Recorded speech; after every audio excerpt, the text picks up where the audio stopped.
Pemirsa, Ketua Umum Partai Gerindra Prabowo Subianto mendapatkan hasil survei tertinggi sebagai calon presiden di pemilu 2024. Ya, Prabowo berhasil menyalip Gubernur Jawa Tengah Ganjar Pranowo yang kerap di posisi teratas pada beberapa survei sebelumnya.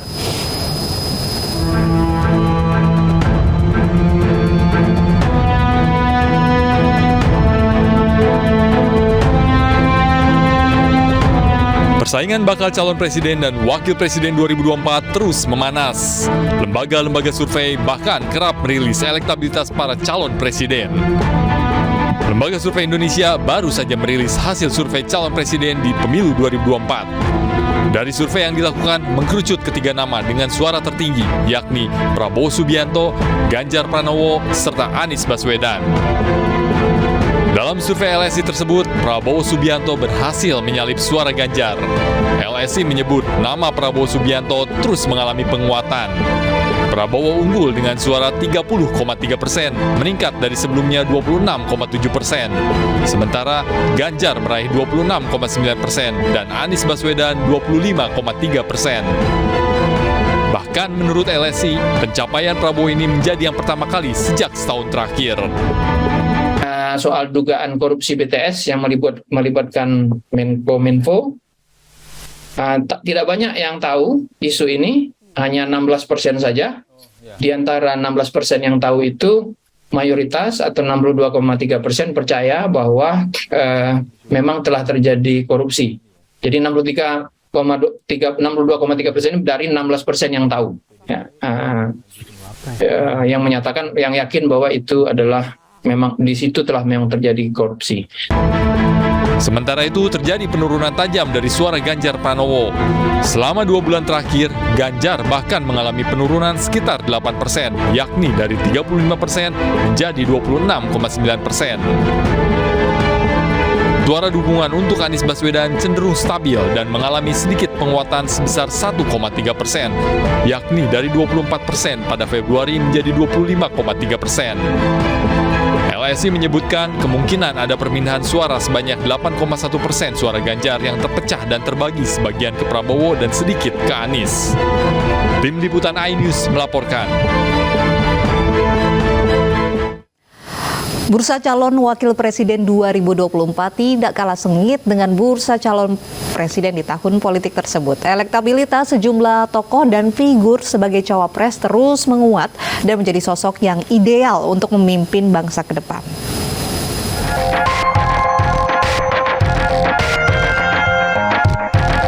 Pertarungan bursa calon wakil presiden di 2024 tak kalah sengit dengan bursa calon presiden di tahun yang sama. Masyarakat memilih banyak tokoh yang dinilai pantas menjadi sosok wakil presiden. Berdasarkan hasil survei Lembaga Survei Indonesia, nama Gubernur Jawa Barat Ridwan Kamil, Menparekraf Sandiaga Uno, dan Menteri BUMN Erick Thohir menjadi 3 besar kandidat cawapres di 2024. Tak hanya segudang prestasi, mereka juga memiliki elektabilitas tinggi serta jiwa kepemimpinan yang dapat membawa perubahan yang lebih baik bagi bangsa dan negara. Dengan kapasitas mereka sebagai tokoh nasional yang juga dikenal luas berbagai kalangan masyarakat, ketiga cawapres dapat mendongkrak tingkat keterpilihan jika disandingkan dengan calon presiden yang akan bertarung di Pilpres mendatang. Tim Liputan iNews melaporkan.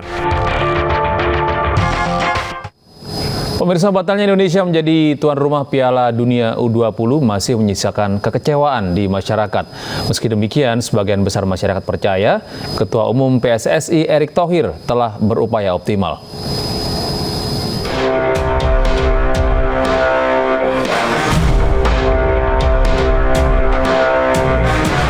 Kekecewaan mendalam dirasakan berbagai kalangan kala Indonesia batal menjadi tuan rumah Piala Dunia U20. Kekhawatiran juga sempat muncul menyikapi kemungkinan Indonesia mendapatkan sanksi berat dari FIFA.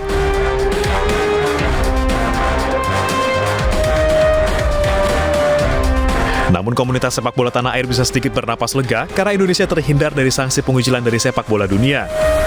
Kartu kuning dari FIFA ini berupa sanksi administrasi, yaitu pembukuan dana dalam program FIFA Forward 3.0. Artinya PSSI tidak akan mendapat suntikan dana operasional dari FIFA khusus untuk program tersebut. Meski sempat diselimuti kekecewaan, sebagian besar masyarakat percaya Ketua Umum PSSI Erick Thohir telah berupaya optimal agar Indonesia tetap jadi tuan rumah Piala Dunia U20. Hal ini berdasarkan rilis Lembaga Survei Indonesia 9 April 2023. Dari responden yang mengetahui batalnya Indonesia menjadi tuan rumah Piala Dunia U20, 80,6% diantaranya percaya Erick Thohir sudah berupaya optimal untuk mempertahankan status tersebut. 12,9% kurang atau tidak percaya, dan 6,5% tidak tahu atau tidak jawab. Ya, umumnya saya boleh bilang begitu, karena 80% hampir semuanya menyatakan percaya bahwa PSSI sudah mengupayakan secara maksimal agar ketuan rumahan Indonesia itu tidak batal. Yang menyatakan tidak percaya 13%.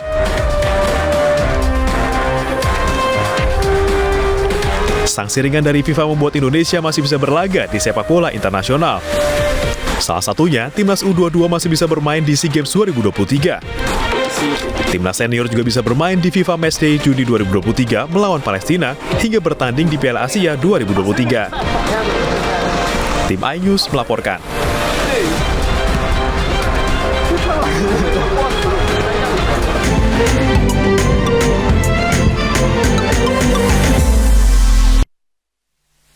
Pemirsa, Menteri Koordinator Pembangunan Manusia dan Kebudayaan Menko PMK Muhadjir Effendi memantau persiapan petugas sarana dan prasarana Terminal Kampung Rambutan, Ciracas, Jakarta Timur.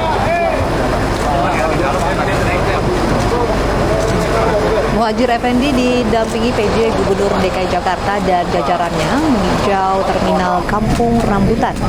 Tinjauan ini tak lain mempersiapkan terminal dalam menghadapi mudik Lebaran 2023.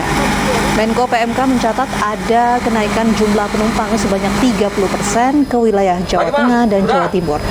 Dengan adanya pemeriksaan ini, diharapkan seluruh armada kendaraan dapat memenuhi syarat untuk melayani para penumpang pada arus mudik Lebaran 2023. Kita cek secara umum sudah sangat siap, mulai dari para sopir, kemudian petugas tiketing, sudah cek sampling kepada persiapan surat-surat dari kendaraan. Tadi kita lihat mulai dari SIM, kemudian KIR, terus masa berlakunya nomor ke kendaraan juga masih dipatuhi dengan baik. Kemudian yang terakhir kita cek penggunaan alat uji emisi gas buang untuk bis-bis yang nanti akan berangkat juga sudah disiapkan oleh dinas. Dan untuk mengetahui suasana mudik Lebaran di Stasiun Gambir, Jakarta Pusat, kita telah bergabung dengan rekan kami, ada Ismalia Meidasari di stasiun. Ismalia, bagaimana suasana mudik Lebaran di sana? Apakah sudah terlihat lonjakan penumpang?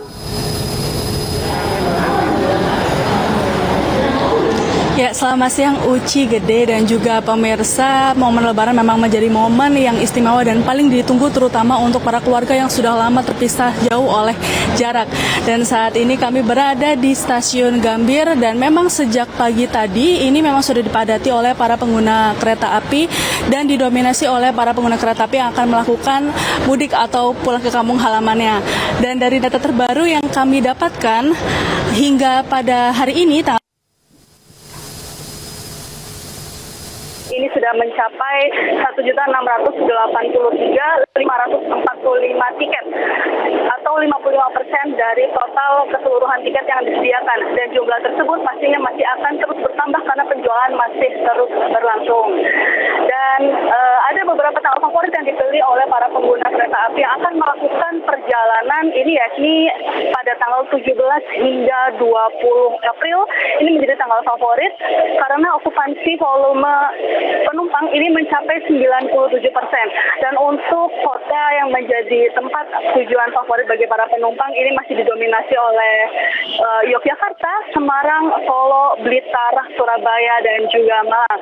Dan memang dari pengakuan para penumpang atau pengguna kereta api di sini, memang mereka memilih untuk mudik lebih awal dikarenakan mereka memanfaatkan libur yang ada, dan juga mereka juga menghindari kepadatan atau lonjakan penumpang di saat hari Lebaran tiba. Kembali ke studio. Baik, terima kasih Ismalia Meidasari atas informasinya langsung dari Stasiun Gambir, Jakarta Pusat. Ya, pemirsa, alasan menghindari kepadatan penumpang membuat sejumlah calon penumpang mudik lebih awal di Pelabuhan Merak, Banten. Bahkan di Pelabuhan Tanjung Priuk ada yang rela menginap berhari-hari agar tidak kehabisan tiket keberangkatan menuju kampung halaman.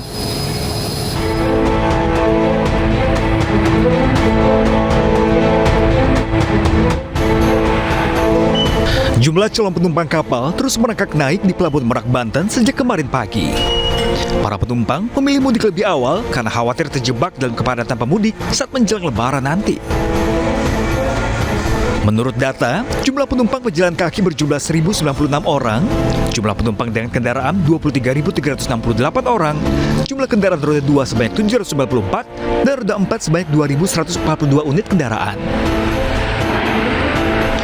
Sebagian penumpang sengaja mudik lebih awal karena khawatir terjebak kemacetan saat mudik pada hari mendekati Lebaran. Salah satu alasannya yang macet ya, untuk menghindari nanti arus mudik yang padat gitu. Makanya dipercepat untuk jalur kepulangannya gitu, biar untuk menghindari hal-hal semacam itu gitu. Jadi ya